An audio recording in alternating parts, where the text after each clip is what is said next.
নমস্কার, আমার একটা নতুন ব্লগে তোমাদের সকলকে অনেক স্বাগত জানাই। আশা করছি তোমরা সবাই খুব ভালো আছো। আজকে জন্মাষ্টমী, আমাদের বাড়িতে জন্মাষ্টমীর পুজো হয়, তাই সকাল থেকেই আমি, মা, পিপি তিনজনে মিলেই জন্মাষ্টমীর পুজোর সব আয়োজন শুরু করেছি। একটু ব্যস্তই ছিলাম সকাল থেকে, তাই ব্লগটা সকাল থেকে করা হয়নি। এখন ওই দুপুর 3টে সাড়ে 3টে মতো বাজে, এখন থেকেই ব্লগটা শুরু করছি। দেখো আজকে আকাশটা কি সুন্দর লাগছে না, পুরো শরতের আকাশের মতো গোটা আকাশটায় সাদা সাদা মেঘ ভাসছে। আকাশটাই জানান দিয়ে দিচ্ছে যে পুজো প্রায় দোরগোড়াতেই এসেই গেছে, মা আসতে আর বেশি দেরি নেই।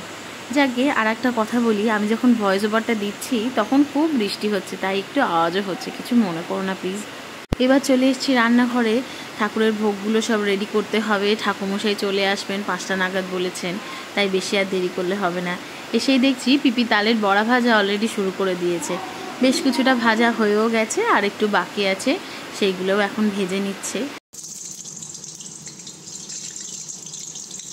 তালের বড়াগুলো সব ভাজা হয়ে গেছে। এখন ঠাকুরের ভোগে যেসব সবজিগুলো দেয়া হবে সেইগুলোই ভেজে নিচ্ছি। প্রথমে বেগুনটা ভাজবো, তারপরে পটল, আলু ওইগুলোও ভেজে নিয়েছি। আমরা ঠাকুরের ভোগে একটু ভাজাগুলোই রাখি, তরকারি আমাদের খুব একটা দেওয়া হয় না। আমি এখানে আলু ভাজা ভাজছিলাম, আর মা পাশে বানাচ্ছিল সুজির হালুয়া ঠাকুরের ভোগের জন্য, সেটা আমি ভিডিও করতে একদম ভুলে গেছি। লুচিটা আগেই ভাজা হয়ে গিয়েছিল। ভোগে সব কিছু মোটামুটি হয়েই গেছে, আমি থালাটা সাজিয়ে দিয়েছি।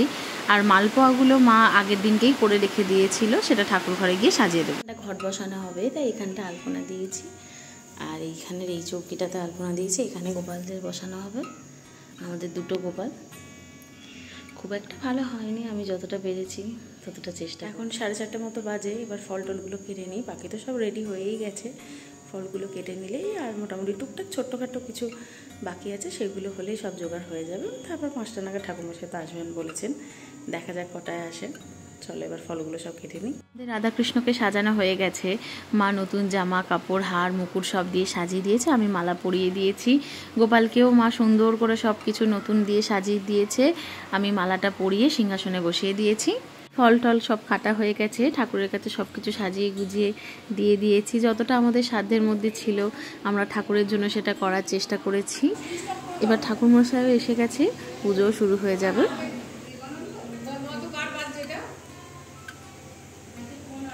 সবার আগে ঠাকুরমশাই ঘরটা প্রতিষ্ঠা করে নিচ্ছে, তারপর সব পুজো শুরু হবে।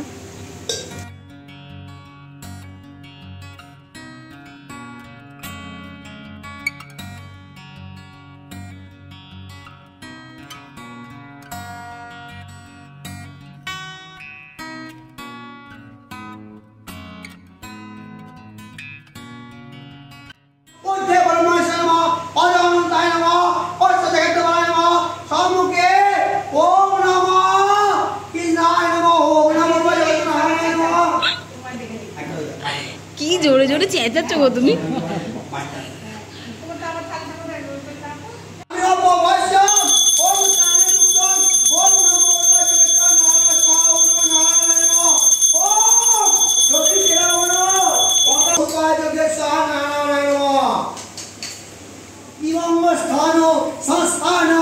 মহিষাসুর মর্দিনী মৃণালয়ত সংস্পর্শ 10 বাহু।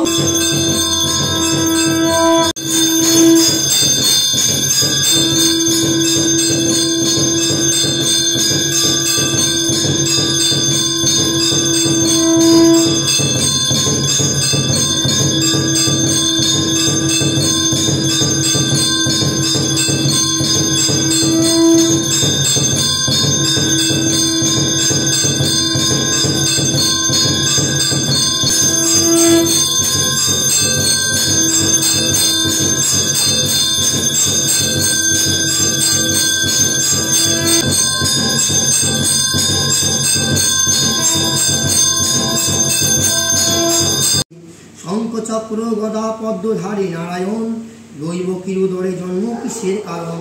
বশিষ্ঠ কহেন রাজা শোনো ভক্তি মনে, নারায়ণ স্বর্গত্যাজি কিসের কারণে? এই পৃথিবীতে জন্মে দৈব কিরুদরে, সেই পুণ্য কথা বলি তোমার গোচরে। পূর্বকালে কংসাসুর নামে নরপতি, অহংকারে মত্ত হয়ে থাকে দিবারাত্রি। ধরা অধীশ্বর হয়ে সেই দুরাচার, বসুদেব তুলি নিল কোলে, যমুনা হইয়া পার আসিল গোকুলে। অনন্তরে বসুদেব আসি নন্দালয়ে, যশোদার নিকট দেখে কন্যা আছে শুয়ে, মহাময়ার প্রভাবেতে গোপী যত কেহ কিছু না জানে। মোটামুটি শেষের পথে ঠাকুরমশাই এখন পুঁথিপাঠ করছেন। পুঁথিপাঠ হয়ে গেলে পুজোও আজকের মতো সমাপ্ত হবে। তারপর সব প্রসাদ তুলবো, সবাইকে প্রসাদ দেব। তাই আর ভ্লগটা বাড়াচ্ছি না, আজকের মতো ভ্লগটা এখানেই শেষ করছি। তোমরা সবাই ভালো থেকো, সুস্থ থেকো, দেখা হবে অন্য আর একদিন।